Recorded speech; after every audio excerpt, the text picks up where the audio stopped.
ሞገስ እግዚአብሔር ዝብል ሎሚ ዛሬ ደስ ይሉኝ ይዘሉ ኢየሱስ ጌታ አሜን እግዚአብሔር ሞገስ በጣም ያስፈልጋል አሜን ሞገስ እግዚአብሔር የለኝም ለሁሉ ነገር ማለት ነው ፕሬዝ ጋድ አብስራህ ሞገስ እግዚአብሔር የለኝም አባ አገልግሎት ከሞገስ እግዚአብሔር የለኝም አወንጌል ሞገስ እግዚአብሔር የለኝም ስፔሻሊ አወንጌል ሞገስ እግዚአብሔር እንደርዘየላ ወላንተ ህዝብ እግዚአብሔር አህዛብ ታሪል ልቢው አብቅድሜ ሀይዙ ጸናክ አብቅድሜ አብልሊያ ግን እግዚአብሔር ሞገስ እንደራል አብቅድሜውም ተጠው ክትብል ከላ ሱኢሎ ይሰማ አንደበትካ ይቀርቆ ማለት ኢየሱስ ጌታ አሜን ሐዊ ይሆን ነው አሜን ክብረና አምላክ ነው አሜን ሎቢ ሞገስ እግዚአብሔር ዝብል እግዚአብሔር ሞገስ አሜን እና ሐዋውሱ ከዛረቤ በትግርኛና በአማርኛ ማለት ነው ክብረና አምላክ ነው ሀብት ዳንኤል ከአብዝ ማማኸልናላ ካብ እንግሊዝ ሀገር እሺ ዩኬ ቋብ ሰላም መጻፍ ክብረና አምላክ ነው አማኸልና እንኳን ተከሲለ ኢየሱስ ጌታ አመዝሙር ዳዊት 5:12 መበገስ ቃል ይዘየው እሱ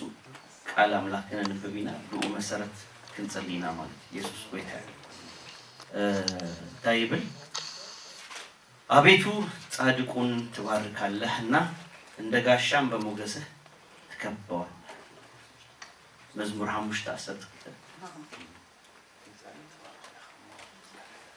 ጻድቁን ትባርካለህና እንደጋሻም በሞገስህ ትከበዋለህ ፕሬዝ ጋድ በሞገስህ ትከበዋለህ ጻድቅ ሲወጣም ሲገባም በምን መከበብ አለበት በሞገስ ይሄ ዳዊት በጧት የማለዳ ጸሎት የሚል ይጀምራል እግዚአብሔር ቃል ሲጀምር የማለዳ ጸሎት ብሎ ነው በማለዳ ተነስቶ ዳዊት በመጨረሻ ወደታች የመጨረሻዋ ቁጥር ምን አለ አቤቱ ጻድቁን ይሉ ትባርካለህና እንደጋሻም ሞገስ በሞገስም ተከቧል እጂ እንታይ ማለት ነው እጂ ሞገስ ብርሃን አምላክ ማለት አብለሊያ ሞር ፎከስ ከገብር ከለ ተአቶ ከለሃ ተአቶ ከለ አብቶ ከለሃ ተአቶ ከለ አብ ኩል ጊዜ ብርሃን አምላክ ምሳህ ወንከሉ ብርሃን አምላክ ይስካ አብ ጸልማት እንደራቲ ካንተ ያስኸው ብርሃን አብ እስር ቤት እንደራቲ ካንተ ያስኸው ብርሃን አብ ጽቡቅ ነገር እንታይ ይስኸው ብርሃን ፕሬዝ ጋድ ኢየሱስ ጌታ ሞገስ እግዚአብሔር ቃል በቃል ክን ትርጉሙ ኸለና ሞገስ ማለት በግሪክ ካሪስ ይባላል ካሪስ ማለት ምህረት አምላክ ማለት ነው ኢየሱስ ጌታ ሞገስ እንታይ ምህረት አምላክ ኢየሱስ ጌታ ሞገስ ደለወሰብ እንታይ ረኺቡሎ ማለት ተማሂሩሎ በክርስቶስ ኢየሱስ ታይኮይንሎ ምህረት ረኺቡ نحن بكريستوس يسوع محرز زرفنا قبل علينا موجس مساسات كابر اسنا زي هنا زي كبا أن تلو زي سرحنا يخلو كله تساريه استوى حبنا موجس زابير قبل علينا يسوع قويته كبرنا أملاك ስለዚህ ሞገስ እግዚአብሔር በክልተ ነገር ክንለካፍሎ ነበር አብቀድም እግዚአብሔር ሞገስ እግዚአብሔር ከህልወካ አብቀድም ሰብካ ሞገስ እግዚአብሔር ከህልወካ ማለት ያብቀድም እግዚአብሔር ሞገስ ከህልወካ ማለት ሁሉ ጊዜ እንታይ ከውናለክ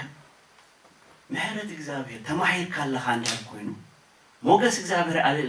አለ ማለት ምህረት እግዚአብሔር አብለ ኢለኻ እንደህር አለ አብቀድም እግዚአብሔር ታረክ ካለህ ሞገስ ራህ ካለህ ተቀብሉ ካለው ማለት ነው ሞገስ እግዚአብሔር ተቀባይነት ማግኘት ማለት ኦሬዲ እሱ ሪኡ በቃ he is my son በቃ ይሉሉ ወዲው ወሉ ምንም ነገር መጥዩ አይክንስ ንስኻ ወድ እግዚአብሔር ያበቃ አሜን አብለያኻ ሞገስ እግዚአብሔር አለው ማለት አሜን ምህረት ካታ ገሪል ካለው አሜን እንደህር ምህረት ተገሪልካ ካላአይ ምህረት እግዚአብሔር አብቀድም እግዚአብሔር ረፊቅ ካለህ ምህረት ተቀቢል ካለህ አንደር ኮይኑ አብቀድም ሰብካ ዳይክ ከውናለከ ማህሪክ ከውናለከ ማለት زمهر يمحر بالكلام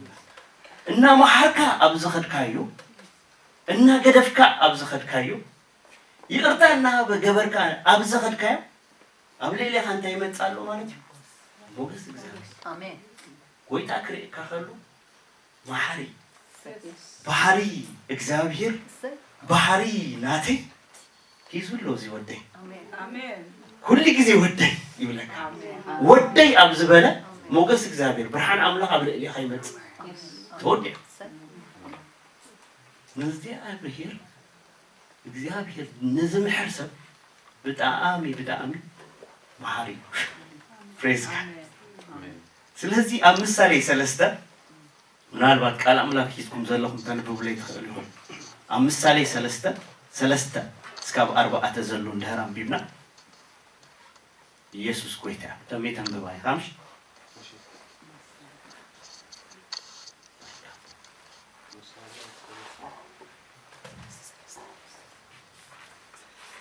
ካፕሰለስ ያወራአትምሽ ያ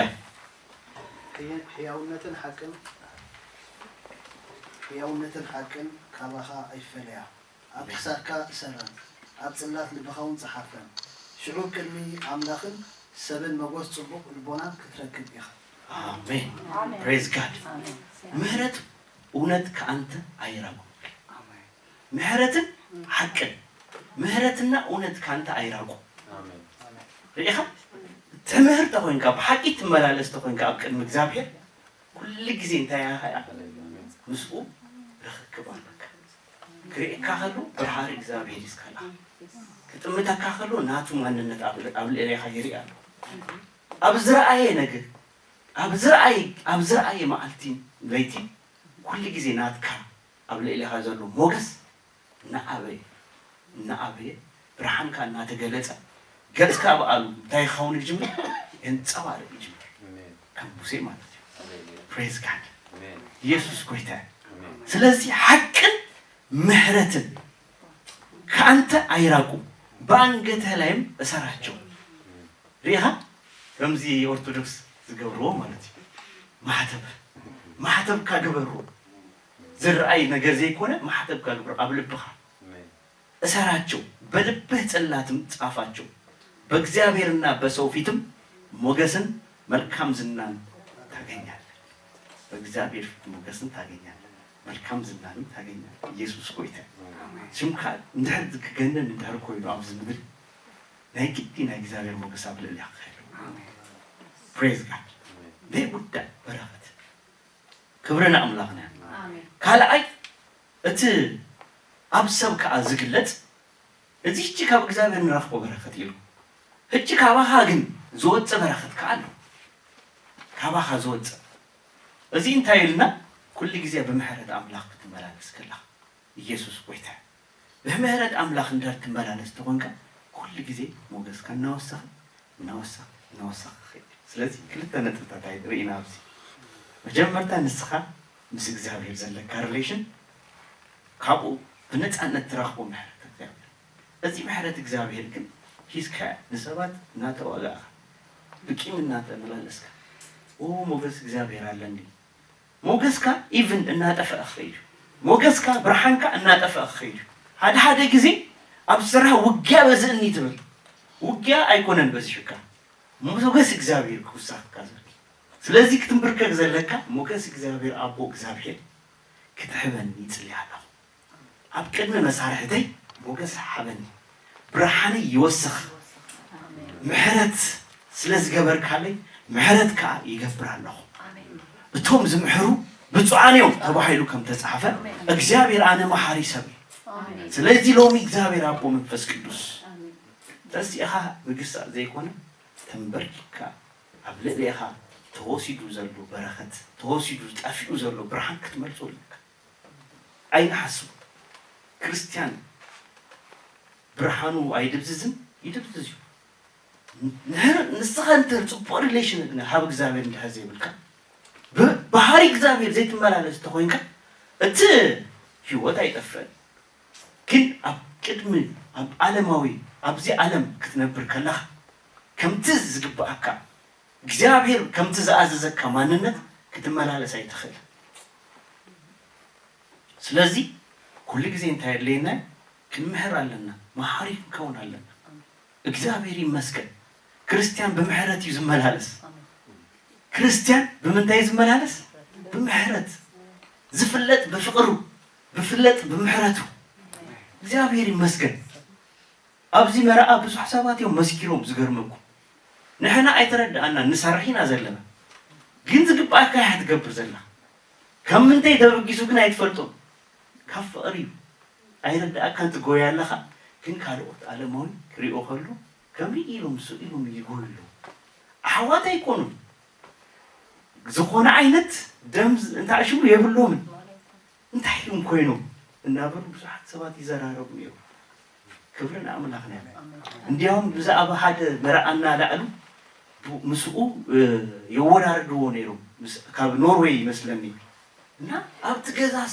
ሰብ ዘይብሉ ንሕና እንዲና ጎይና ንሕና እንዲና ኩሉ ጌርና ይብሉ ኣብዚ ግን ኩሉ ይጎያዩ ስድራ ቤቱ ኣይኮኑን ይብሉኻ ወስድራ ቤቱ ኣይኮናን ግን ብክርስቶስ ስድራ እዩ እና ንሕና ከዓ ተገዲድና ኣይኮናን እቲ ዝግባአና እያ ዝተመሓረ ከምኡ ዝምህር ዝተደገበረሉ ከምኡ ዝገብር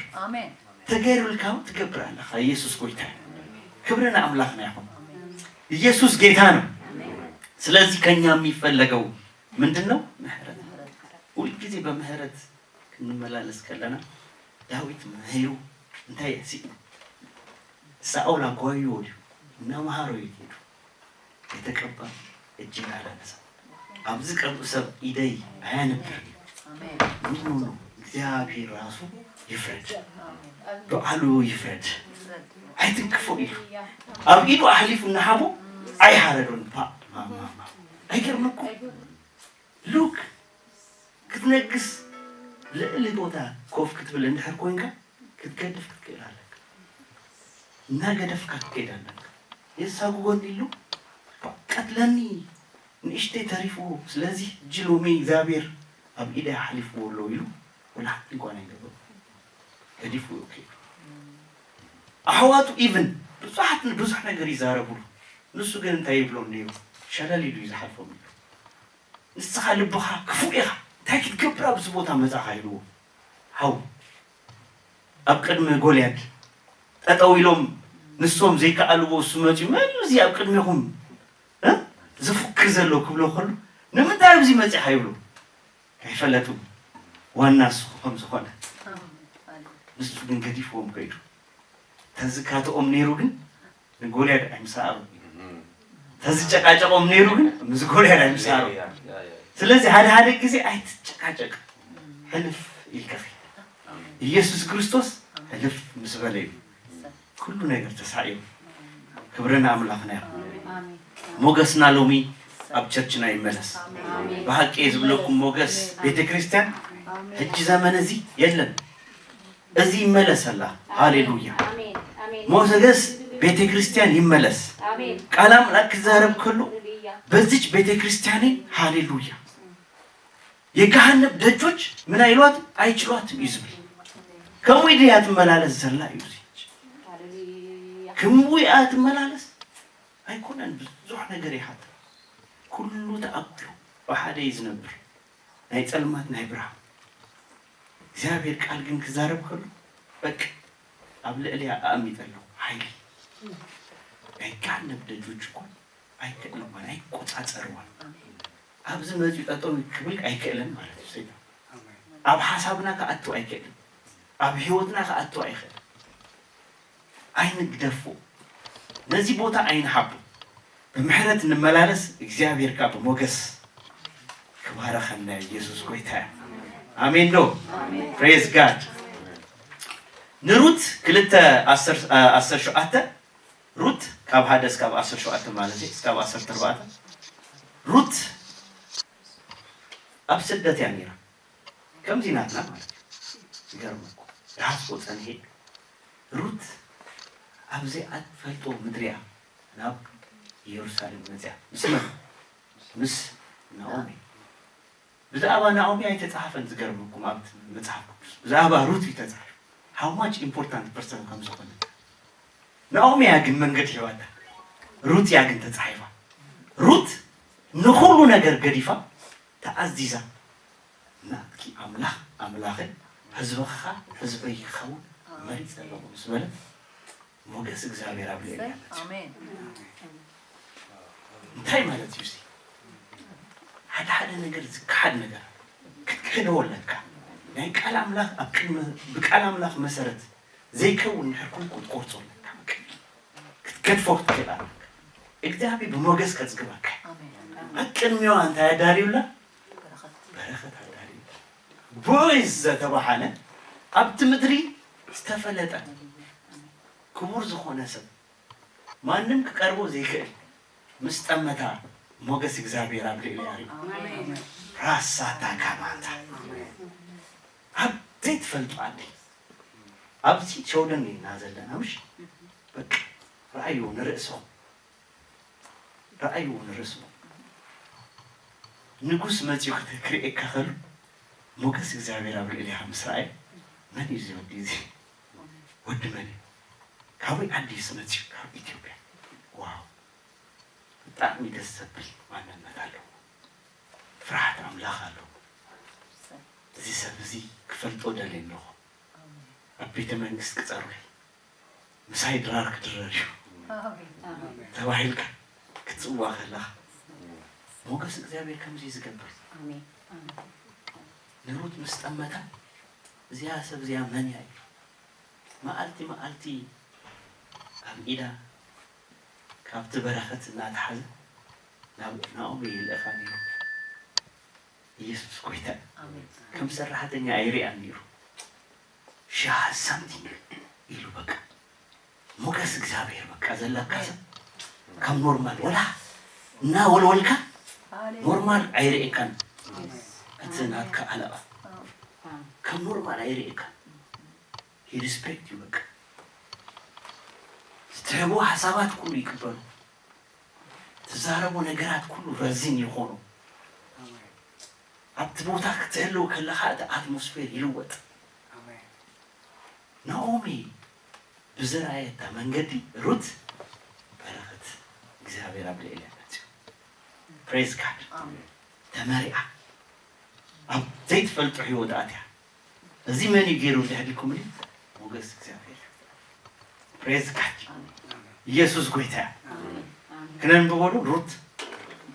2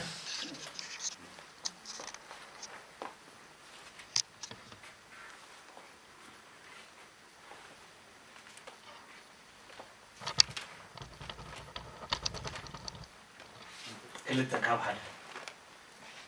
ፕሬዝ ጋድ ምዕራፍ 2 ሩት ካብ ሓደ እስካብ 14 ፕሬዝ ጋድ ንኣኒ ድማ ቦኣዝ ዝበሃል ሃብታም ስልጡን ሰብኣይ ካብ ዓሌት ኤሊሜሌክ ዘመድ ሰብኣያ ነበረ ሩት እታ ማእበይ ድማ ንናኣሚ ነቲ ኣብ ቅድሚኡ ምሕረት ዝረኸበሉ ስዒበ ኣብ ግራት ከይደ ክኸርም ሕደግኒ በለታ ንሳ ከዓ ኪዱ ባህለ ይበለታ ንሳ ድማ ከይዳ ናብ ግራት ኣትያ ደድሕሪ እቶም ዓፃሎ ትቐርብ ነበረት እቲ ግራት እቲ ከዓ በገርሃ ናይቲ ካብ ዓሌት ኤሊሜሌክ ዝነበረ ቦኣዝ ኮነላ እንሆ ድማ ቦኣዝ ካብ ቤተልሔም መፂኡ ነቶም ዓፃሎ እግዚአብሔር ምሳኻትኩም ይኹን በሎ ንሳቶም ከዓ እግዚአብሔር ይባርካ ብሎ ቦኣዝ ድማ ነቲ ኣብ ልዕሊ እቶም ዓፃሎ ተመዚዙ ዝነበረ ጊሊኡ እዛ መርዓት እዚኣ ናይ መን እያ በሎ እቲ ኣብ ልዕሊ እቶም ዓፃሎ ዝተመዘዘ ጊሊኡ ከዓ ንሳ ምስ ንኣሚ ካብ ምድሪ ሞኣብ እተመልሰት ሞኣባዊት መርዓት እያ ደድሕሪቶም ዓፃሎ ኣብ መንጎ እንዳቲ ቀሪም ክኣሪ ሕደገኒ በለት ንጎ ምስ መፀት ከዓ ክሳብ ሕጂ ደው ኢላ ኣላ እምበር ኣብ ቤትሲ ቁርብ ግዜ እያ ዝፀንሐት ኢሉ መለሰ ሽዑ ቦኣዝ ንሩት ጓለይ ኣይሰማዕኻን ዶ ክትቅርሚ ኢልኪ ናብ ካልእ ግራት ኣይትኺዲ ምስዘን ጉዛኣተይ ደኣ ልገብ እምበር ካብዝስ ኣይትሕለፊ ናብቲ ዝዓፀድክዎ ግራት ረኣዩ እሞ ደድሕሪኦም ሰዓቢ ነቶም ጉዛኣተይሲ ከይትንክኺ ኣዚዘሎ ኣይኮንኩም ንፀማእኺ ድማ ናብቲ ዕትሮታት ከድኪ ካብቲቶም ጉዛኣት ዝቐድሕዎ ስተይ በላ ሽዑ ንሳ ብገፃና ምድሪ ተደፊኣ ሰገደትሉ ኣነ ወሰንተኛ ክነይሰሲ ንኣይ ክትፈልጠኒ ብምንታይ ኣብ ቅድሚኻ መጎስ ረኸብኩ በለቶ ኣሜን ቦኣዝ ድማ أتندحر موت سبعيكي نحمات زجبركيو أبوخن أديخن تولد كلها مدري كم زحدكي كنزي نابزيت فلتيو حزب لما كم زمزاخي أتصبيقهم نجيرهمنا علو زابير كم جبرخي يديكي أسبقها كابتي أبتحتي أخنافو كتصقعيو إلكي متي خزول لك زابير أملاخ إسرائيل مرو يخوني له ملسنا ساخا بويتاي كم حانتي كابتن جزء أكاكوا زي كونكوس نلبي جزء تخاط زاريبك أتصاني خاني خامو أكمي خاص مبوس إركب بلد آمين واز لما بتاعي زمسح نابز غربو مو كابزنجيرا بلي قوريسك خا أبز متيت تلاقينا نسالما أبتقاتهم عتارو تقمتت طبوس سويت كهبا نسالما بلعت تسقيباون أترفت كتكرم مستنسد دما بقاس نتم جزاتو أما أكل إنداتي تقرم أي تحفروا كاب عترتي مزعيكم كتريو حدقولا أي تخوري لاون يلو عزوزون كاب تقرات كساع مشات كرمت نتزغرو موتا دما زبطتو حالي إفازة أكل سجن دما كولا آمين praise God يخون بإجزابين بوغس زوكو السرح أبقى نبعوز تايقوينا موغس رخم يسوس قويتا أبقى نسو كل جيزي موغس زركبك إجزابين أبصراحة إجزابين ስለዚህ كل ጊዜ እንታይከብራለን አብ ሄቤትና እንጸልያለን ሞገስ እግዚአብሔር ይድልክ ለወንጌል ሞገስ እግዚአብሔር ይድልክ አብ ዘይት ፈልጦ ምድሪክ ነብር በነጻነት ከይታ አሰርካ ሀዳ ሰብ እንዳ ከም እስር ቤት ይዝቆጥሮ በቃ ሀዳ ቋንቋም ስለዚህ ገለገለ ከምክሊቱ ይሻሉ ስትረች አይሆን ለእግዚአብሔር ሞገስ እንተራብለሃል ስትሬች ወንጋት praise God ቋንቋ ይትኻል ነቲ ቋንቋኻ ክሰምዑኻ ኣጎንቢዖም እንታይ ኢልካ ክርድኡኻ ይፍትኑ እምበር ኣይደኽሉኻ ካቕርቡኻ ይፍትኑ እምበር ኣይገፍዑኻ ጥራይ ሞገስ እግዚአብሔር ኣብ ልዕሊኻ ይኹን ኣብ ስደት ምድሪ እየ ዝብሉ ብዘይ ተኣሽሙ ክትነብር ትኽእል ነፃ እናኾንካ ከምዘ ኣዲ ተወሊድካ ዘለኻ praise God ምክንያቱም ዝረገጽካዮ ምድሪ እንታይ ቶርሶ ይሃል ተቃል ይበቅ ኣነ ከም መጻፍ ኣይነብርና ኣብዚ ምድሪ ኣደይ ይበቅ ዝነብረሉ ቦታ ምድሪ praise God እቶም ሰባት ከዓ ከም ርእሰ ይዝሪኦም ወንጌል የድልዮም ይሰብኩ ይዛረቡ ኢየሱስ ጌታ ኖ ንኣብ ሓበሻ ጥራይ ኣይኮነን ናይ ሙሉእ ዓለም ተጸውዕ ኣለኹ ኢየሱስ ጌታ أو كلمة إجزامير كوينا خن بالله يسوع قويته كبر هورا كلته أو كلمة أحزاب موجس رخوين كلته كيدكم لهر عندكم 14 تستسكاب 14 شوات كنن بوينا قالوا أو كلمة أحزاب موجس رخوين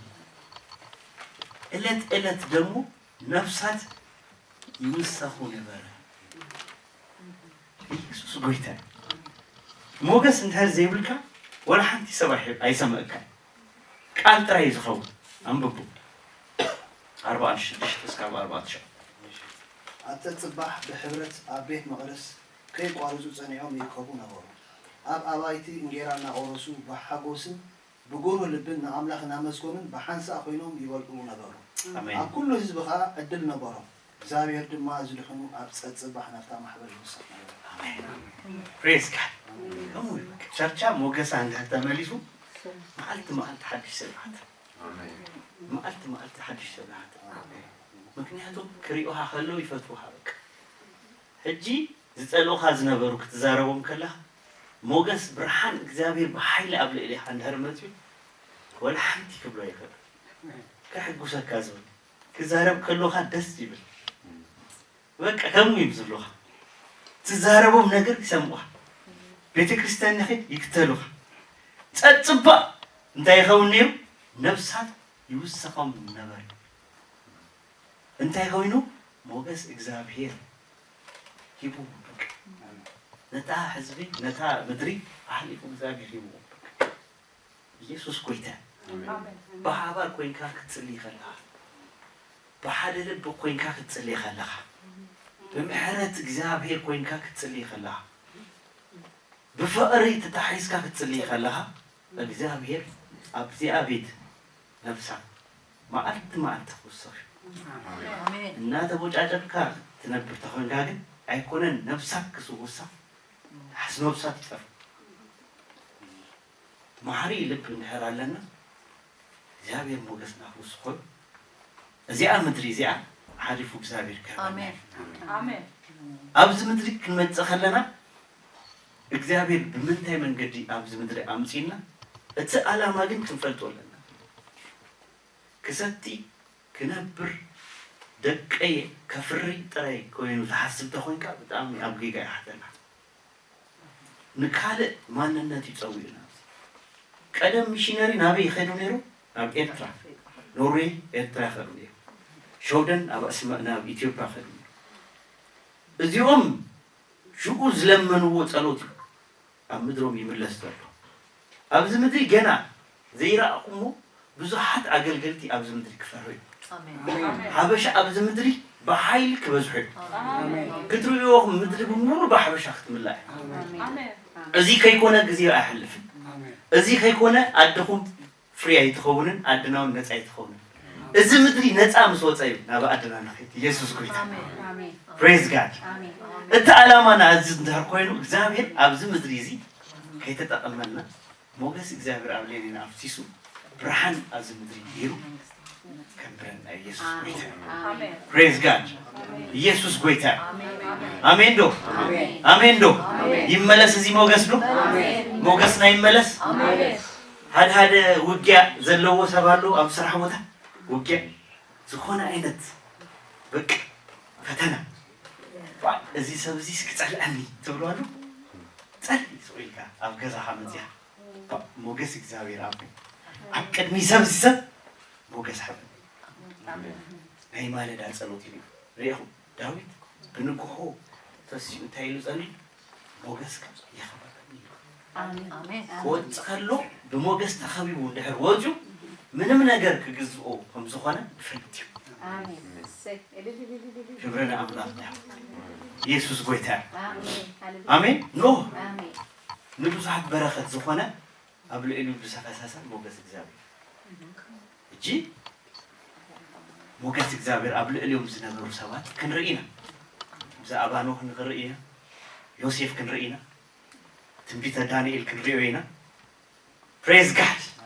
آمين ጸውዎም እስቲ ሞገስ እግዚአብሔር ኣብ ልዕሊኦም ፈሲሱ እግዚአብሔር ከየክበረ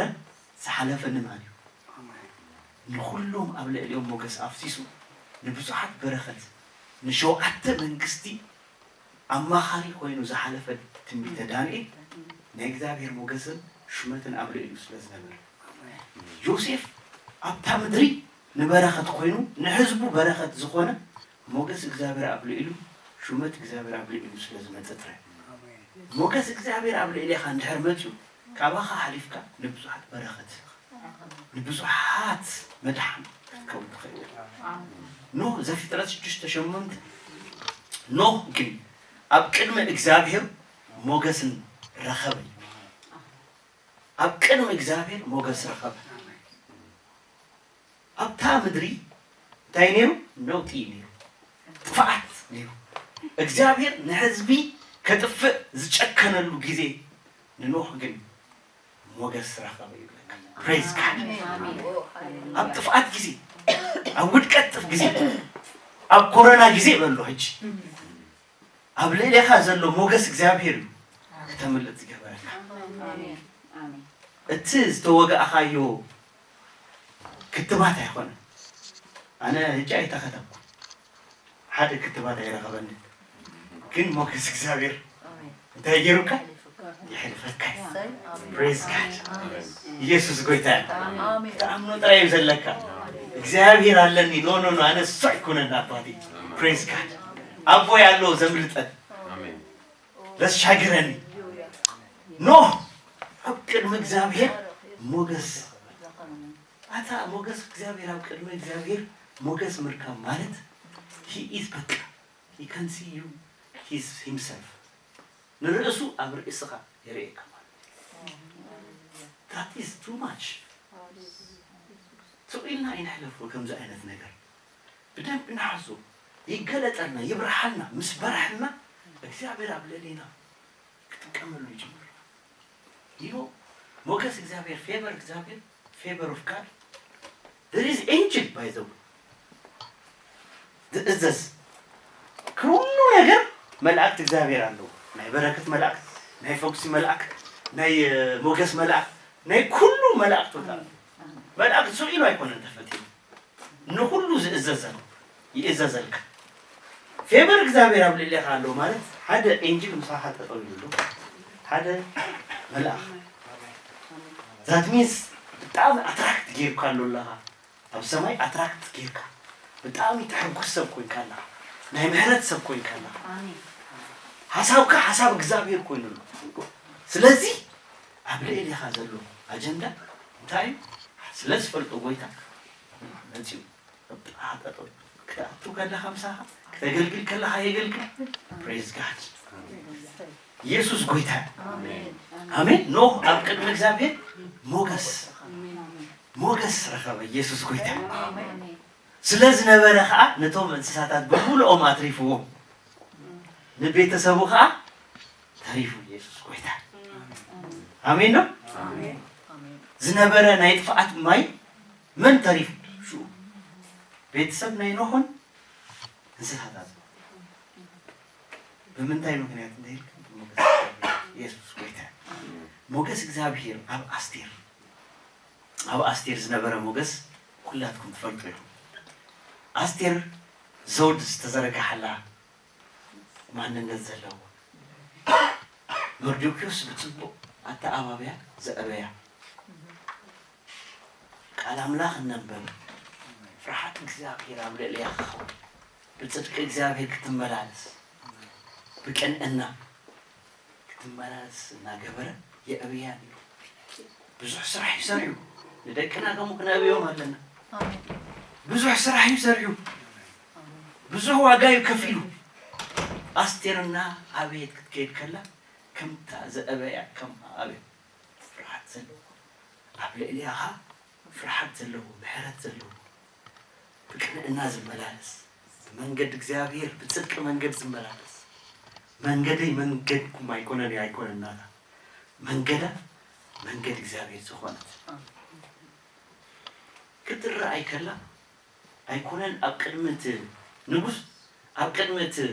ዘበኛ ሴኩሪቲ ሞገስ ረኺብ አሜን ይገርመኩም መጀመርታ አቡ ይረኺብ አሜን ቀጥሉ ዘሎ ያፍሩስ አሜን ኢየሱስ ጎይታ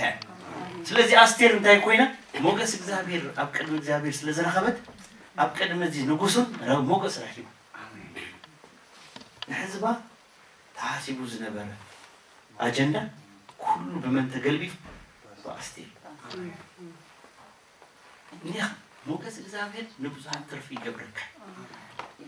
ከም ኖህ ከም አስቴር ከም ዮሴፍ ኢየሱስ ጎይታ አሜን ከም ዳዊት ሃሌሉያ ከም ዘአነት ሰባት እግዚአብሔር ይግበረና አሜን ዶ አይኮነን እዚአቶም አብሉ ክዳን ዘለው ኢየሱስ ክርስቶስ በመንፈስን በሞገስን በቁመትን ያአቢ ነበረ ይዝብ ለሁሙ በሞገስን በቁመትን ያአቢ ነበረ አብቅም እግዚአብሔር ኢየሱስ እንኳን praise God አብዝ ምድሪክ ነበር ካሉ እንታይድሊ ወኔው ሞገስ የት አብዝ ምድሪ በዘይ ሞገስ አይተኸሉ ኢየሱስ ጎይታ ዝኾነ አይነት አጽዩ ዘሎ ማዕጻት ሁሉ ዝኽፈት ሞገስ praise God ኢየሱስ ጎይታ ሙሴ ታይሉ በፊት ሞገስን አገኝ ሙሴ አብቀድም እግዚአብሔር አፍላፍ ይዘራል praise God በቃ እንደር ሞገስ እግዚአብሔር አብለሌያ ካሉ እግዚአብሔር ከተዛረበው ከላህ እንኳን አጾካ ክፉት ይሁን ሁሉ ጊዜ ክፉት ይና ከተብል ከላህ በቃ ክፉት ምክንያቱም ዝተዓጸው ሁሉ ከፋፊት ከያላ ልብኻ ጽሩዩ ስርዓት አምላክ ትመላለስ ጽድቅ አምላክ በቅድስና ፍርሃት አምላክ እንደር ዘይነፈረተ ኮይና በጣም ከባድ praise God ፍርሃት አምላክ ይወሰኸና አሜን አሜን ነው አሜን ኢየሱስ ጎይታ ሙሴ በቃ ከምዚ አይነት ሰብ ስለዝነበረ ህዝብ እስራኤል እንታይ ይዝዎ ነው ህዝብ እስራኤልስ ሞገስ እግዚአብሔር ስለዝነበሩ እንታይ እዩ በዚህ ቢዙ ወጭ 430 ዓመት ተበዝቢዝዎ ዝነበረ ህይወት ክወፁ ከለው ግን እግዚአብሔር ካሰካስዎ ገና ሄዶም ሐቡና ክብሎ ከሎ ምክንያቱም ሞገስ እግዚአብሔር አብልሽ እንደራለው ሁሉ አይከበካ አበኒ መስበርኮን ሰግ ፈረስ ምንም ክብር አይከል ኦኬ ዘብ እሺ ዘብ ከብዝብዝ ዘኸል ናይ እግዚአብሔር ሞገስ አብልሽ አንህርመትዩ ብዝብዝ አይትብዝብዝ ናይ ሞወዳታ በዝቢዞም ካብዛ ምድሪ ወርቅ ተብል ገንዘብ ኩሉ ዘድልዮም ዘበለ ሁሉ በዝቢዞም ካብዛ ምድሪ ወጥዮም ኢየሱስ ጎይታ ነው አሜን እዚ ዝገበረ ናይ እግዚአብሔር ሞገስ እዩ ፕሬዝ ጋድ ሎሚ ናይ እግዚአብሔር ሞገስ ይረዳ አሜን እሱ እንደራ አሎ በቅ ክብር አምላክ አሎ ማለት እዩ መንፈስ አምላክ አሎ ማለት እዩ አክቲቭ ኮይኑሎ ማለት እዩ በቅ አብዮት ኩሉ ጊዜ ይሰራሃሎ በቅ አሜን ኢየሱስ ጎይታ አሜን ማሻፓ ካታ ብዝበ ሞገስ እግዚአብሔር አብሌለ ሃሉ ቅባአት አሎ ሁሉ ክሪኦ ሆነ ዝራህ ኣብ ጸልማት ተብርህ አጋንንት አይጻወሩ በቃ ክሪኦ ካሉ ናቶም አይነት ባህሪ አባኻ ይሪኡ ሶ ይሐዱ ፕሮብሌም ዘለዎ እኮ ሰይጣን ከመጽኸሉ ናቱ ባህሪ ይረክባል ለያ ቀላል ነው የዙረልክ ኮንፊውዝ ይገብረክ ቂም እንደራሉ በተለይ ይጻወተልክ ዝሆነ አይነት ህማም አጥዩ በሆስፒታል የመላለሰክ ቀላል ነው አባህ ከመጽኸሉ በምህረት አምላክ በፍርሃት አምላክ ጽድቅ መናለስ ተሆይን አድራሻ ይወዱስ አሜን ብርሃን አምላክ እዚህ ዳር ጻውራ ይክልም አሜን ገዲፉ ካይጽኸ አሜን This is not my type. This guy is so special. This guy he has favor of God. He has a light. I can't control that guy. He is special. He will come. He had them. Praise God. Amen. Amen. No. Amen. Ab Maryam, ab Lucas had a salasa. Maryam ሆይ በእግዚአብሔር ዘንድ ሞገስን አግኝተሻልና አትፍሪ ይልዋት መልአክ ሞገስ ሪኻ ሞገስ አብል ኢላኻ እንደራሉ እግዚአብሔር ኢቭን ክሰርሕ እንደደልዩ ብዘይ እንት አሽሙ ይመጡ ይሰራ መድኃኒ ዓለም አብልኮ አብ ከብዳ አሜን ንሁሉ ዝኽእል ሰማይ ምድርን ክፈጥር ዝኽእል እዚ ካብ ሞገስ እግዚአብሔር ዝተላዓለ ማርያም ሺ ኢዝ ስፔሻል ከይነቃለና አይንስ ገደላ አይነምለኻ ግን ማርያም ናይቲ ብሩኽን ቅዱስን ዘላለማዊ ዝኾነ መድኃኒ ዓለም አደ ኮይና ሞገስ ዘለዋ ስፔሻል ማንነት ኣብቲ ምድሪ ተረኺቡ ዘይፍለጥ ማንነት ዝነበራ ኣብቲ ቀውጢ ጊዜ እግዚአብሔር ትፈርሕ ትጸባበይ ዝነበረት ሰበይቲ ሃሌሉያ ኦ መንፈስ ቅዱስ ነዚኣ ሰብ እዚኣ ጎይታ እዩ ኣብዚኣ ያነ መሪጹ ንምረጥ ሰባት ነውን ኢየሱስ ጎይታ አሜን ንምረጥ ሰብ በቃ አሜን በአይን እግዚአብሔር ንርአይ ሰብ ነውን አሜን እቲ ኩነታት ከይመስለ ኸእል እቲ ልብና ግን ይምሰል ኢየሱስ ጎይታ ውሽጥና ግን እግዚአብሔር ዝፈቱ ማንነት ያህሉ ኢየሱስ ጎይታ አሜን አሜን ሉቃስ 2:52 ኢየሱስን ከውጡ ኢየሱስ በእግዚአብሔር በሰውም ፊት በሞገስ ያለ ፕሬዝ ጋድ አኩ ቅድም ሰባት ቅድም እግዚአብሔር ኩሉ ሰብ ሞገስ በቁመት ታይብል ያምፒና ፕሬዝ ጋድ ምዕባይና ዘይተረፈ በሞገስ እግዚአብሔር ነበር አሜን ቁመትና ሙሳሁ ዘይተረፈ በሞገስ እግዚአብሔር ይወስድ ሃሌሉያ አሜን ዶ ፕሬዝ ጋድ ኢየሱስ ጎይታ አሜን ስለዚህ የእግዚአብሔር ሞገስ ምን ያደርጋል እንደሃሪልና በሮችን ያስከፍታል አንደኛ ቀዳማይ አጻው ዘይት ተከፈተ ማዕጻዋት ይከፍት አንህጂ يحسب نيرة بزعبا داني مارو بزعبا زي موكس إخزابير نحسب خلو هاي داني لا أبتاق أطويلو ورقان النعارمة هذا ما أحتي بك قبل إليا موكس إخزابير ماتيو كتب متاقيرو ومبر كنتي أمد تتمامي توم يومي لا كنتي أمد تتمامي توم يومي كنتي أمد سيفالة يوم أوزي أتطويلو حدا ما أحتي موكس إخزابير ما أتبي كفتيو آمين تخفيتو نقوم تخفيتو له نعم تخفيتو له آمين زيادة سبيتك تكو عميد أني رش اسكابزبل عينو برحلو قوع إلو مالتي يسوس قويتا برحان إخزابير عمل ليه خان نهرانو زي رأي كاسم مرأي جمر تمالي زقواش شك كاسم ريو ماي جاد نزيادة كم زي إليا لك جمر تاريخ إلو وقت مالتي إتا أواج انتهي هون بأواج يقلبت آمين ببرحان أملاك يقلبت آمين Oh hallelujah praise God يسوس قويتا آمين praise Lord hallelujah موغس إخزابير آمين هاليلويا تاديا أت موغس إخزابير زلنا كميجينا خن أقفونا جي عندوين تزاري بي كتدي الله بمحرت بك محرت النهارنا إخزابير تبيتونيوچن يقاومال لتوتان ግን ጸጋና ይሰጣል ኢየሱስ ቆይታ አብ ያዕቆብ 4:6 ለዚህ በትሁት ትመላለስ ተሆንካ በተጸጋ አብሌላ ሃይመንጽ ሞገስ እግዚአብሔር ይመጽ ብርሃን እግዚአብሔር ለትዕቢተኛ ግን ታይከው ጻረሩ ኩል ጊዜያት ከውናል ታይክሽ ትሁት ኩን በቃ praise God አይኮነን ኦኬ ቻው ኮይነሎ ሰይተ መስገን praise God አይትደፋፋ አይንደፋፋ እግዚአብሔር ሰናይ آمين ና ዘዳለው በረከት ብዙሃል آمين አገልግሎት ብዙሃል በረከት ብዙሃል ስራሕ ብዙሃል ኢየሱስ ጎይታ ክብርና አምላክና ይሁን በምህረት በትህትና ካላይ በመእዛዝ አንተ ይዝነብብናዩ ሩት ተአዚዛንሽ በቃ ድርሽ ምድሪ አምላክሽ ደግሞ አምላኬ the moment she said pronounced እግዚአብሔር ሞገስ እግዚአብሔር አብለለ ስለዚህ መታዘዝ ከመስዋዕት በቃ ሳሙኤል ከቡይ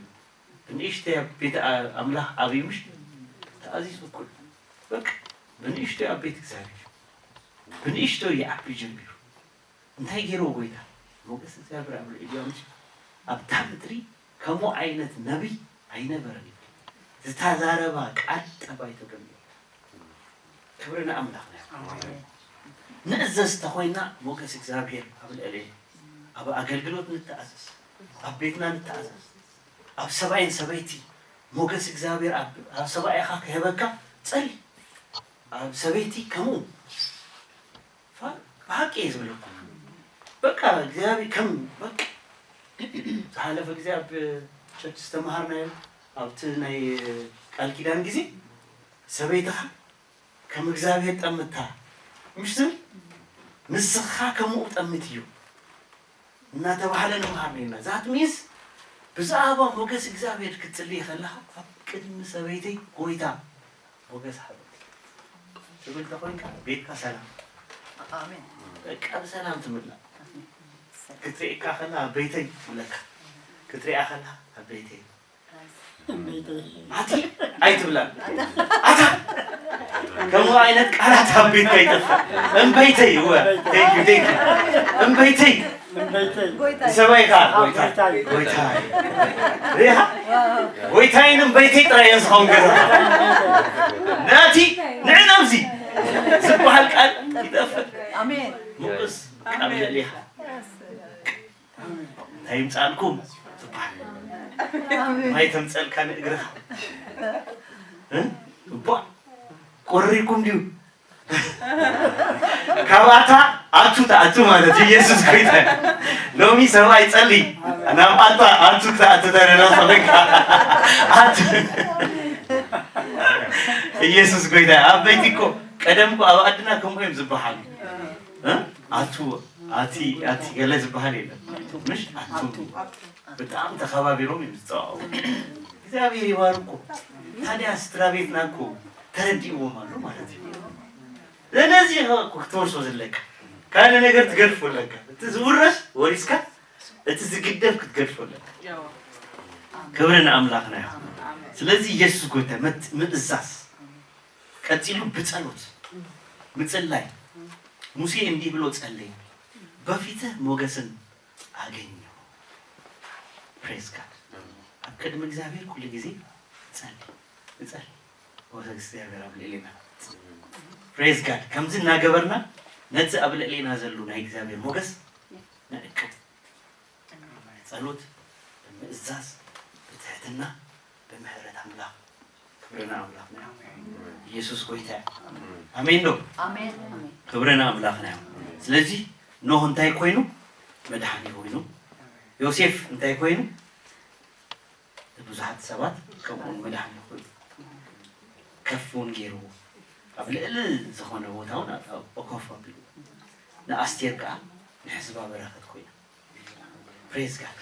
ሎሚ ኻ ንስኻ ተረኛኻ አሜን አነ ተረኛዬ አነውን ከመኦሜ ስለዚህ እግዚአብሔር ይመስገነካ ነው ንሽቴሲ በምህረት እግዚአብሔር አብቀድሞ እግዚአብሔር ነው እንጸልይ ኢየሱስ ጎይታ አስቲ